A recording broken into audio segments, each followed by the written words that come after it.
Thailand కాంబోడియాల మధ్య యుద్ధం ఆరంభమైపోయింది. ఆ మధ్యన యాక్చువల్గా ఆ యుద్ధాన్ని నివారించడానికి థాయిలాండ్ ప్రధానమంత్రి ప్రయత్నించింది.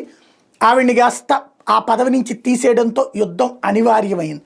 ప్రస్తుతం జరిగినటువంటి పరిణామాల్లో మొన్ననే కాంబోడియా సైన్యం థాయిలాండ్ సరిహద్దులకు రావడం, ఆ సందర్భంగా ఇద్దరు సైన్యం మధ్య జరిగినటువంటి గొడవల్లో ఒక సైనికుడు ప్రాణాలు కోల్పోవడం, కాంబోడియా దాని మీద దాడికి సిద్ధపడుతున్నటువంటి సందర్భంలో థాయిలాండ్ ప్రధానమంత్రి కాంబోడియాకి సంబంధించినటువంటి రాజుతో మాట్లాడి కంట్రోల్ చేసే ప్రయత్నం చేయడం, అది కాస్త ట్రోల్ అయ్యి చివరికి ఆమెని డిస్మిస్ చేసినటువంటి పరిస్థితి. ఇప్పుడు తాజాగా థాయిలాండ్ కాంబోడియా ఒకళ్ళ మీద ఒకళ్ళు యుద్ధాన్ని చేసుకున్నారు. 9 మంది సైనికులు చనిపోయారు, దాదాపుగా 18 మంది వరకు సాధారణ ప్రజలు చనిపోయారు.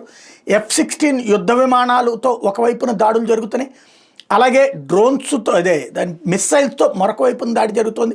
కాంబోడియా మీద థాయిలాండ్, థాయిలాండ్ మీద కాంబోడియా దాడులు చేసుకుంటున్నారు. ఎడతెరిపి లేకుండా చేసుకున్నటువంటి దాడులతో అక్కడ ఉన్నటువంటి ప్రజలు పరుగులు పెడుతున్నారు. వాస్తవంగా థాయిలాండ్లో మనవాళ్ళు కూడా చాలామంది ఉంటారు, ఎంజాయ్ చేయడానికి కూడా చాలామంది వెళ్తూ ఉంటారు.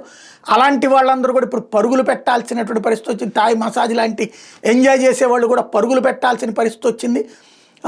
ఎట్నుంచి ఏ బాంబు వస్తుందో, ఎట్నుంచి ఏ మిస్సైల్ వస్తుందో, ఎట్నుంచి ఏ విమానపు దాడి జరుగుతుందో అర్థం కాక తలలు దాచుకుంటున్నటువంటి పరిస్థితి, గ్రౌండ్ ఫ్లోర్లకు పరుగులు పెట్టినటువంటి పరిస్థితి అయితే కనబడుతుంది. థాయిలాండ్ కాంబోడియా యుద్ధం సంచలనం సృష్టిస్తోంది.